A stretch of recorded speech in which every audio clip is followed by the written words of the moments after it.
Hello everyone. Hello hello. कैसे हैं आप सब?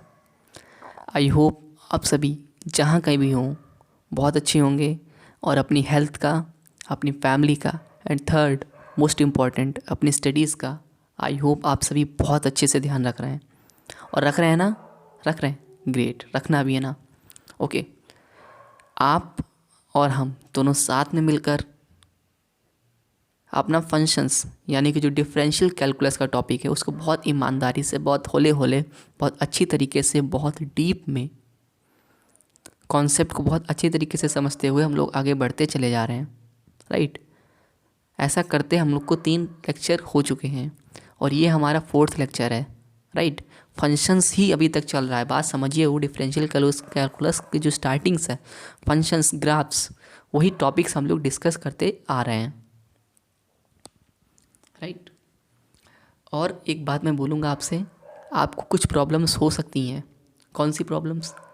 अभी आपको जो बैकग्राउंड में जो म्यूज़िक है वो डॉग जो है ना वो उस समय अपना पूरी मौज में है थोड़ा बहुत, तो उनकी आवाज़ आपको आ रही होगी।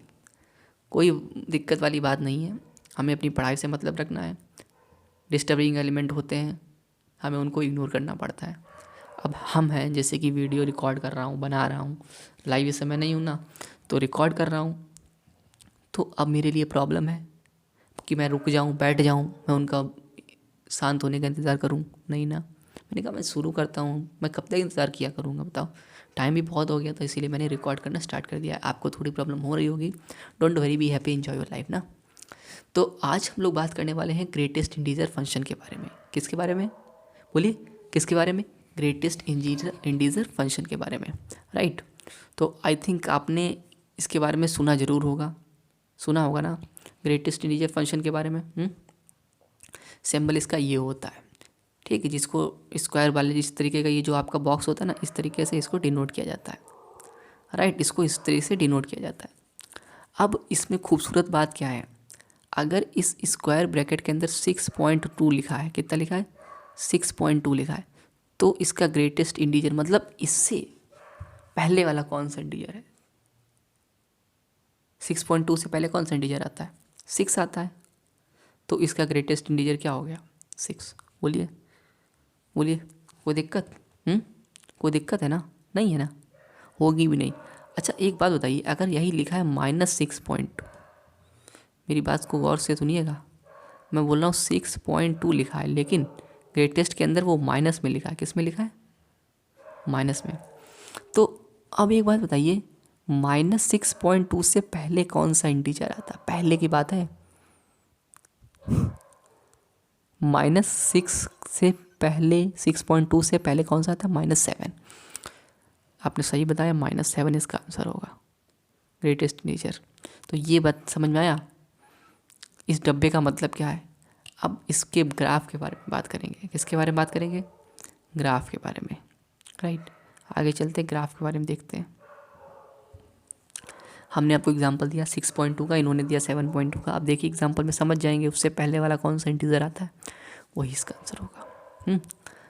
ठीक है। -7.2 से पहले -8 आता है। बात समझ में? -7.2 से पहले कौन सा आता है? ये -7.2, इससे पहले कौन सा आता है? -8 आता है, तो -8 हो गया। कोई दिक्कत? बोलिए, कोई दिक्कत नहीं ना? आगे बढ़े, होले होले आगे से बढ़ते रहेंगे, कोई दिक्कत नहीं है ना? देखिए, अब 1/8, 1/8 यानी कि 0 पॉइंट समथिंग, इसका ग्रेटेस्ट इंटीजर क्या होगा? 0 पॉइंट से पहले कौन सा आता है? 0 इंटीजर आता है। 7.8, 7.8 इक्वल टू इसका क्या होगा? 7.8 से पहले कौन सा आता है? 7 आता है। 0.4 ग्रेटेस्ट इंटीजर, 0.4 से पहले कौन सा आता है? 0। -3.7 इससे पहले कौन सा आता है? -4। तो ये सब इंटीजर आपके हो जाएंगे। राइट। बात समझ में आई? इसमें ये वाला देखिए, पाई वाला जो आपको दे रखा है, कौन सा? पाई वाला। पाई वाला देखिए, पाई की वैल्यू कितनी होती है? 3 पॉइंट समथिंग होती है, वो भी माइनस में लिखा है पाई, तो -3 से पहले कौन सा आता है? -4। बात समझ में आई? ई लिखा है, ई की वैल्यू 2 पॉइंट समथिंग होती है, ठीक है। अब 2 पॉइंट समथिंग से पहले कौन सा ग्रेटेस्ट इंटीजर है, मतलब पीछे वाला? 2 है, कितना है 2 है ना, तो इसका आंसर क्या हो गया 2। चीज़ क्लियर है, आगे मूव करते हैं। Greatest integer function, greatest integer function GIF, graph. अब इसके बारे में बात करेंगे, इसके बारे में बात करेंगे, इसके ग्राफ के बारे में बात करेंगे, राइट। ग्राफ के बारे में y=, ठीक है। ग्रेटेस्ट इंटीजर ग्राफ में बड़ा मज़ा आने वाला है इसमें आपको। ग्राफ में तो बिल्कुल बहुत अच्छे से कमांड बनानी है, समझ रहे हैं ना, बहुत अच्छे से कमांड बनाने ग्राफ में, बिल्कुल A1 क्वालिटी की ग्राफ। कैसे बनाएंगे, प्रैक्टिस करना पड़ेगा उसके लिए। क्या करना पड़ेगा, प्रैक्टिस, समझे, प्रैक्टिस। अच्छा ये देखो, ये देखो, ये देखो, ये लिखा है आपका, इसको समझने की कोशिश करो यार, ऐसे थोड़ी ना काम चलेगा। अब आप एक बात बताओ, 0 से 1 के बीच में कोई भी हो ग्रेटेस्ट में, उसका ग्रेटेस्ट इंटीजर 0 मिलेगा आपको, ठीक है। अब -1 से 0 के बीच में हो, मान लो 0 है, 0.1 है, माइनस में 0.2, माइनस में 0.3, माइनस में 0.1, तो उससे पहले कौन सा इंटीजर आता है, -1। 1 और 2 के बीच में 1 काउंट है, 1.1, 1.2, 1, 1.7, 1.8, इससे पहले इंटीजर कौन सा आता है, 1 आता है। तो ये अब इसका ग्राफ देखिएगा, ग्राफ में तो आपको बिल्कुल नेक्स्ट लेवल पे मज़ा आएगा। देखिए ये है ग्रेटेस्ट इंटीजर फंक्शन का ग्राफ, ठीक है। ग्राफ देख लिया आपने। और सुनिए, ग्राफ से आपको इसके एक्स एक्सिस पे यहाँ पे सिर्फ हो रहा है, तो रूट्स जो है वो सिर्फ इसके 0 और ओपन इंटरवल 1, और ये 0 क्लोज रहेगा, सिर्फ इसके 2 इतने रूट्स होंगे, इनके बीच में रूट्स मिलेंगे, और इनफाइनाइट रूट होंगे। कितने होंगे, इनफाइनाइट रूट्स होंगे इसके, क्योंकि एक्स एक्सिस पे यहीं पे इंटरसेक्शन हो रहा है इस वाले ग्राफ का। बोलिए चीज़ समझ में आई। डोमेन और रेंज, डोमेन देखिए, डोमेन आप कुछ भी रखिए, कुछ भी रख सकते हैं। रेंज आपको हमेशा इंटीजर ही मिलेगा, नंबर रेंज हमेशा आपको इंटीजर ही मिलता है कि नहीं मिलता है, बोलिए, शर्मा क्यों रहे, हाँ शर्माओ नहीं भाई, बता दिया करो, थोड़ा बहुत हमको भी जानकारी हो जाए, ठीक है। तो इसका लैडर टाइप का ग्राफ बनता है, स्टेप अप नहीं जो होता जीने टाइप का, वैसा ग्राफ बनता है इसका ग्रेटेस्ट इंटीजर फंक्शन का। डोमेन हमने जैसे बताया था ऑल रियल नंबर्स आर, और रेंज बताया था मैंने, आपकी रेंज क्या बताई थी, रेंज मैंने आपकी क्या बताई थी, रेंज मैंने आपकी बताई थी इंटीजर। बोलिए कोई दिक्कत नहीं ना। नंबर ऑफ रूट्स इनफाइनाइट होंगे, नंबर ऑफ रूट्स क्या होंगे, इनफाइनाइट होंगे, ठीक है। आगे बढ़े, no problem at all, let's move forward. Fractional part, ठीक, fractional part y=, fractional part function, ठीक। फ्रैक्शनल पार्ट फंक्शन बहुत इंपॉर्टेंट है, वो इंपॉर्टेंट इसलिए बन जाता है, क्यों बन जाता है भाई, देखिए, अच्छा फ्रैक्शनल पार्ट इंपॉर्टेंट क्यों बन जाता है, वो इसलिए बन जाता है क्योंकि अगर फ्रैक्शनल पार्ट के अंदर कुछ भी आपका लिखा है, जैसे 2.8 लिखा है फ्रैक्शनल पार्ट के अंदर, ठीक, कर्ली ब्रैकेट टाइप का उसका जो सिंबल होता है वो कर्ली ब्रैकेट टाइप का सिंबल होता है। अब 2.8 है, अब इसका फ्रैक्शनल क्या पार्ट क्या है, फ्रैक्शनल पार्ट क्या 0.8 है, 0.8 है कि नहीं, देखिए 0.8 है। अब 2.3 लिखा है, इसका फ्रैक्शनल पार्ट क्या है 0.3, -2.1 लिखा है, इसका फ्रैक्शनल पार्ट क्या है, अब इसके बारे में बात करेंगे, रुक जाओ। अच्छा सुनो, इसका एक फॉर्मूला है, फॉर्मूला नहीं कह सकते, मतलब इसको किस तरीके से आया है, ये फ्रैक्शनल पार्ट हमको मिलता कैसे, वो यहाँ पे आपका लिखा है बहुत अच्छी तरीके से, इसको देखिए समझिए क्या लिखा है। सबसे पहले लिखा है y=, फ्रैक्शनल पार्ट x, हमको एक फंक्शन है ये हो गया। उसके बाद देयरफॉर x = जो आपका ग्रेटेस्ट इंटीजर फंक्शन होता है उसमें जो x आपको कैसे मिलेगा, greatest integer function plus fractional part, ठीक, फ्रैक्शनल पार्ट ऑफ x। अब फ्रैक्शनल पार्ट ऑफ x = इस इक्वेशन से आपने फ्रैक्शनल पार्ट को इधर रखा और x को उस साइड, मतलब जो ग्रेटेस्ट इंटीजर फंक्शन है उसको उधर इस साइड भेज दिया, है ना, तो ये माइनस में हो गया, तो x minus greatest integer function = fractional part, ठीक है। बात समझ में आ रही है, समझने की कोशिश कीजिए, सिंपल सी चीज़ें हैं यहाँ पे, अभी तक तो अभी कुछ इतना बड़ा हुआ नहीं है। एक एग्जाम्पल भी दिया गया है।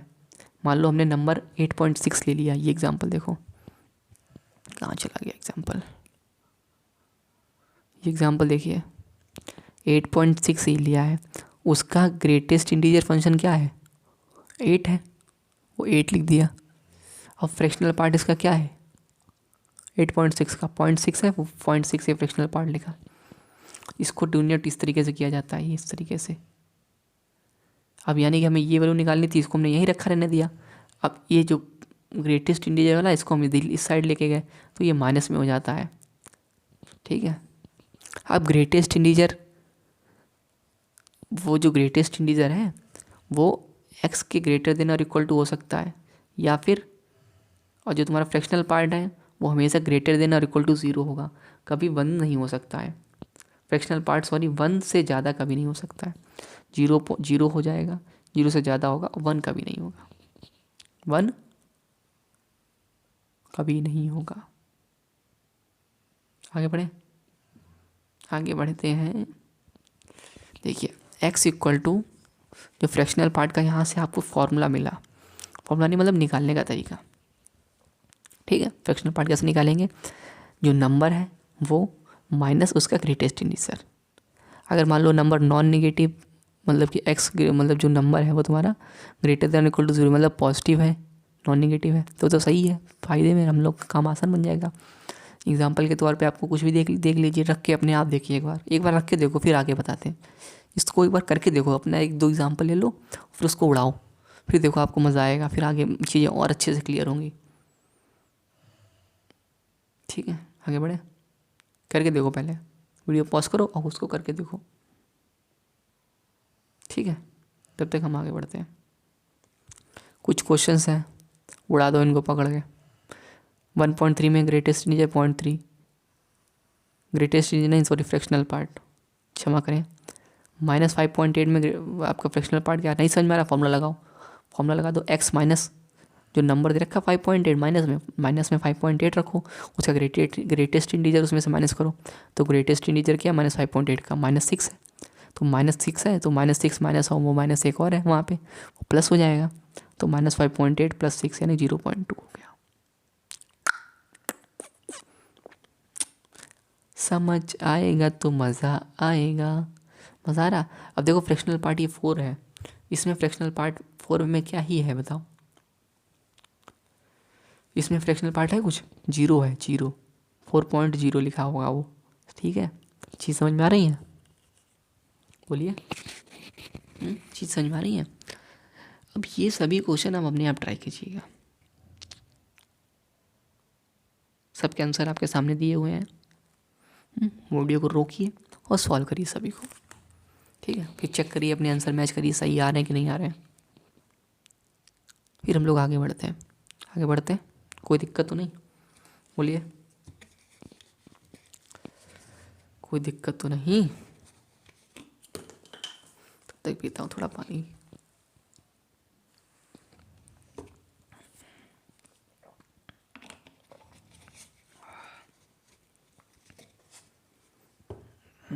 आगे बढ़ते हैं,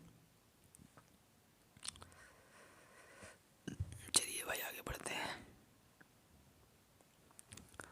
ग्राफ देखिए फ्रैक्शनल पार्ट का ग्राफ कैसे बनाएंगे, बात को समझने की कोशिश कीजिएगा। y इक्वल टू mx, मतलब जो इक्वेशन होती है पहले y इक्वल टू x का बनाएंगे, और इसकी जो सभी में, जैसे कि मान लो जो आपने सबसे पहले इंटरवल आपने 0 से 1 का लिया, 0 क्लोज में रखा, 1 ओपन में रखा, ठीक है। आपने इधर एक +1 करते रहे, एक साइड में -1 करते रहे, ठीक है। ये +1 करते रहे, इधर -1 करते रहे, ठीक है। अब इसको देखिए, सुंदर सा ग्राफ बनेगा हमारा। ये देखिए y इक्वल टू एक्स की जो इक्वेशन है वो आपकी ओरिजिन से जा रही है, ये वाली, ठीक है। y इक्वल टू x-1, ये इक्वेशन है y इक्वल टू x-1। इसका जो y equal to mx + c की फॉर्म में लिखी है ये इक्वेशन, ठीक। c यहाँ पे आपका -1 है, यानी कि ये देखो सी आपका -1 है, यानी कि -1 है। देखो एक्स इंटरसेप्ट वाई इंटरसेप्ट कितनी है, माइनस में है, नेगेटिव में, नेगेटिव में है। यहाँ पे आपकी कटेगी आगे कहीं पे, यहाँ पे है ना -1। स्लोप आपका +1 है, स्लोप पॉजिटिव में है, ठीक, स्लोप पॉजिटिव में। इसकी इक्वेशन ये हो गई। अब जो आपकी y = x+1 है, ये वाली, इसका x इंटरसेप्ट देखो, जो इसका जो c है वो आपका पॉजिटिव में है, तो ये रहा c इसका। कहाँ पे c है इसका, ये रहा। स्लोप उसका +1 है, +1 है स्लोप उसका, स्लोप ये रहा उसका, ठीक, मतलब स्लोप इस तरीके से। तो इक्वेशन यहाँ से ऐसे जाएगी। तो अब मेरा कहने का मतलब क्या है कि आपका ये जो ग्राफ है वो ग्राफ इस तरीके से आ रहा है, यानी कि इसकी जो रेंज है, आपको पता है फ्रैक्शनल पार्ट की जो रेंज होती है वो कभी 1 से ज़्यादा नहीं हो सकती। यानी कि आपकी जो रेंज है वो 0 से क्लोज्ड इंटरवल से 1 ओपन इंटरवल ये रहेगी। बात समझ में आई। 1 कभी नहीं होगी, 0.0 और 0.1, 0.2, 0.9 इस तरीके से हो सकती है आपकी कौन सी फ्रैक्शनल पार्ट की वैल्यू। 1 नहीं होती, 1 होगी तो वो पूरा नंबर ही बन जाएगा ना। आगे बढ़े, ग्राफ ऑफ फ्रैक्शनल पार्ट। तो आपका ग्राफ क्या है, इसकी डोमेन आपकी ऑल रियल है, ऑल रियल नंबर्स आप इसके अंदर भर सकते हैं, कुछ जो भरना चाहें वो डाल दीजिए। लेकिन आपको जो रेंज है वो सिर्फ और सिर्फ आपको 0 और 1 के बीच में मिलेगी, और 0 भी काउंटेड है, 0 क्या है, काउंटेड है, ठीक है। प्रॉपर्टीज़, प्रॉपर्टीज़ ये बहुत इंपॉर्टेंट प्रॉपर्टीज़ है, प्रॉपर्टीज़ यहाँ पे ये बहुत इंपॉर्टेंट है आपके लिए। इन सभी प्रॉपर्टीज़ आपके दिमाग में बसी होनी चाहिए, ये सभी प्रॉपर्टीज़ आपके दिमाग में बसी, और हर प्रॉपर्टी में एक एक एग्जाम्पल डाल के देखो, पूरी प्रॉपर्टी आपकी हो जाएगी वो। हर प्रॉपर्टी में अपना एग्जाम्पल डाल के देखिए, वो प्रॉपर्टी आपकी हो जाएगी। और अगर आप ऐसा नहीं करते हैं तो क्या होगा, तो मैथ बदला लेगी तुमसे। कौन लेगा बदला, मैथ बदला लेगी बेटा, समझ रहे हो। आगे देखिए, आगे देखिए, जरे जनाब जी क्या करते हैं, क्या करते हैं भाई साहब, इतना अच्छा सा क्वेश्चन आपके लिए लाए और आपका मुंह बन गया देख के ही। हाँ, 5वीं प्रॉपर्टी देख रहे हो, बेहतरीन, लाजवाब, कहता है नेक्स्ट लेवल प्रॉपर्टी है ये। 6 नंबर की प्रॉपर्टी है। हो, एग्जाम्पल डालो, एक्स की वैल्यू डालो, कुछ डालो यार, आप खाली बैठे रहते हो, कुछ करना है नहीं, बस आगे पिक्चर देखने से चल रही है, ऐसा थोड़ी ना हो रहा है। कुछ काम करिए जनाब, सभी में एक वैल्यू डाल के देखो क्या रिजल्ट आपका ये सेटिस्फाई करता है, और करेगा पक्का करेगा, ठीक है। रिजल्ट क्या आपका कर, और ये मत कर लेना कभी, ऐसा मत कर देना, ये चीज़ विशेष ध्यान देना, समझ रहे हो। x+y का ग्रेटेस्ट इंडिविजुअल फ्रैक्शनल पार्ट ले लिया, वो फ्रैक्शनल पार्ट इंडिविजुअल हो जाएगा, ऐसा नहीं है। सभी में एग्जाम्पल डाल के देखोगे सब क्लियर हो जाएगा आपके थॉट्स। ये देखिए, ये जो प्रॉपर्टीज़ हैं 4 से 5 प्रॉपर्टी हैं, इन प्रॉपर्टीज़ के बेस्ड पे भी आपको आगे क्वेश्चन मिलेंगे। तो आप ऐसा कीजिए, इन प्रॉपर्टीज़ को दिमाग में बसा लीजिए कतई। जब आपका ग्रेटेस्ट जो फ्रैक्शनल पार्ट जो है तुम्हारा, नहीं सॉरी यहाँ पे ग्रेटेस्ट है, ग्रेटेस्ट इंटीजर फंक्शन अगर किसी इंटीजर के बराबर में है तो इसका जो डोमेन क्या हो, मतलब ये कहाँ से कहाँ बिलोंग करेगा। जब x कहाँ से बिलोंग करेगा, x बिलोंग करेगा आपका क्लोज्ड इंटीजर से इंटीजर +1, ठीक है। जैसा कि आपका ये लिखा पहला रिजल्ट। दूसरा रिजल्ट देखिए, जब आपका ग्रेटेस्ट इंटीजर फंक्शन जो x है वो ग्रेटर देन इक्वल टू किसी इंटीजर के है। अगर किसी इंटीजर का ग्रेटर देन इक्वल टू है तो आपका जो क्या होगा, ये x कहाँ से बिलोंग करेगा, इंटीजर से इन्फिनिटी तक। आप इसमें वैल्यू डालिए, फिर आपको और चीज़ें अच्छे से समझ में आएंगी, ठीक है। थर्ड प्रॉपर्टी देखिए, greatest integer function is greater than integer, ठीक, तो इसमें क्या हो गया, आपका जो इंटीजर है उसमें एक इंटीजर से ज़्यादा वैल्यू से आपका स्टार्ट होगा, वो काउंटेड होगी। ठीक है, वहाँ से लेके इन्फिनिटी तक की। आप एक चीज़ क्या याद रखेंगे, इन दोनों में सिमिलरिटी क्या है, थोड़ा सा अंतर है बस। पहले वाले में ग्रेटर देन है, तो थर्ड वाले में भी ग्रेटर है, लेकिन सेकंड वाले में इक्वल भी है, लेकिन थर्ड में इक्वल नहीं है। जहाँ पे इक्वल है ये डंडा यहाँ बना दिया गया। ठीक, तो आपको वन यहाँ ऐड नहीं करना पड़ेगा। यहाँ डंडा नहीं बनाएगा एक, तो आपको यहाँ डंडा बनाना पड़ेगा। डंडा के मतलब वन ऐड करना पड़ेगा। आपको ये ट्रिक है, एक तरीके से आप इसमें मेमोराइज़ कर सकते हैं कहाँ पे +1 है करना है, किस में नहीं करना है।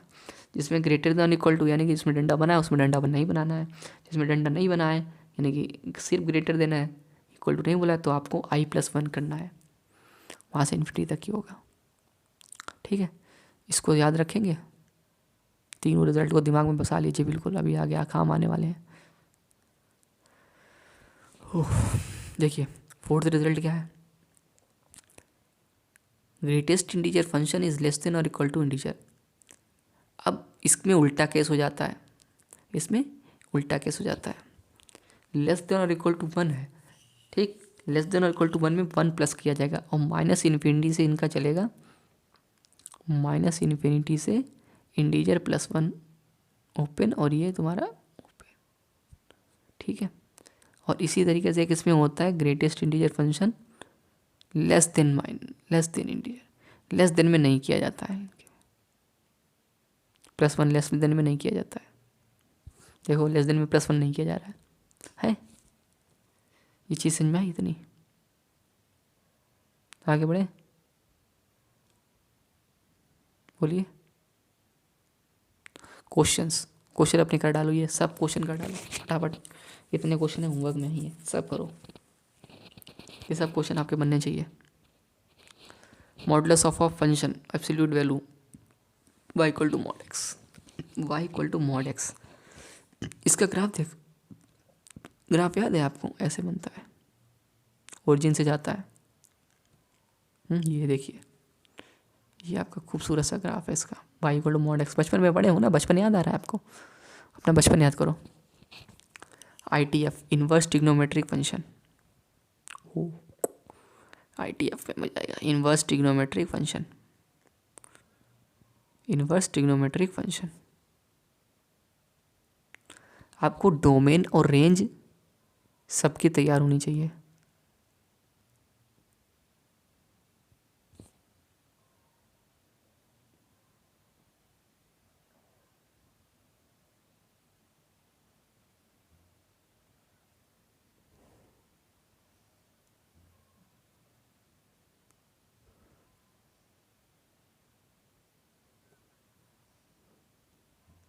ट्रिग्नोमेट्री की जो इक्वेशंस हैं,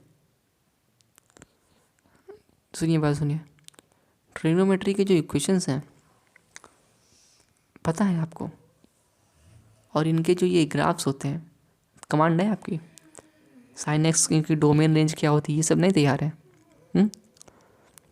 तैयार कर लीजिए। इनको आपको पता होना चाहिए, बेसिक चीज़ें हैं।